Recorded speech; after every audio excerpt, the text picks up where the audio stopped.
আসসালামু আলাইকুম। আজকের রেসিপিতে আপনাদের দেখাচ্ছি ব্রেড এগ রোল তৈরি করে। আর এটি আপনারা বাচ্চাদের টিফিনে বা বিকালের নাস্তার জন্য খুব ঝটপট করে তৈরি করে দিতে পারেন। এজন্য প্রথমে এখানে আমি 2টি ডিম ভেঙে নিচ্ছি। এখন আমি এর ভিতরে দিয়ে দিচ্ছি ধনিয়া পাতা কুচি, সেই সাথে দিয়ে দিচ্ছি এখানে চিলি ফ্লেক্স, আর দিয়ে দিচ্ছি স্বাদ মতো লবণ। লবণটা দেওয়ার পরে আমি এই তো একটি কাঁটা চামচ দিয়ে আমি এখন ডিমটা ভালো করে ফেটিয়ে নেব। তো ডিমটা এখানে ভালো করে ফেটিয়ে নিয়েছি।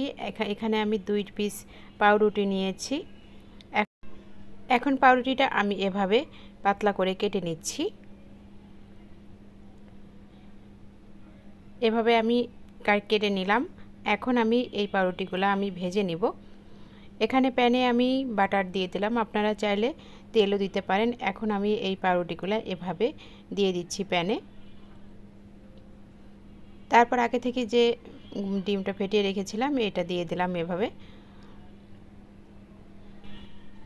তো ডিমটা এখানে আমার এভাবে দেওয়া হয়ে গেল। এখন আমি এই এক পাশ ভেজে নিব। আর চুলার আঁচটা মিডিয়ামে রেখেই এই রোলটা বানিয়ে নিতে হবে। এখন আমি এই পাউরুটিটা উল্টে দিচ্ছি। তারপর দুই পাশে এই যে ডিমটা আমি এভাবে ভাঁজ করে দিব। 1 টেবিল চামচের মতো টমেটো সস দিয়ে ভালো করে এই তো আমি এখন ডিমের সাথে লাগিয়ে নিচ্ছি। এখন দিয়ে দিচ্ছি আমি মোজারেলা চিজটা আপনাদের পছন্দ অনুযায়ী দিয়ে নেবেন। এখন আমি দিয়ে দিব এই তো গোলমরিচের গুঁড়া, সেই সাথে চিলি ফ্লেক্স দিয়ে দিচ্ছি। এখন কিছু ধনিয়া পাতা কুচি দিয়ে দিব। এখানে চাইলে আপনারা চিকেনও দিতে পারেন। এখন এই রোলটা আমি বানিয়ে নিলাম পাউরুটির। এখন আমি নামিয়ে নেব।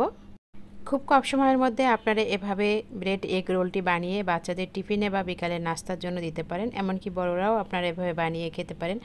আশা করি রেসিপিটি ভালো লেগেছে। সবাইকে অনেক অনেক ধন্যবাদ।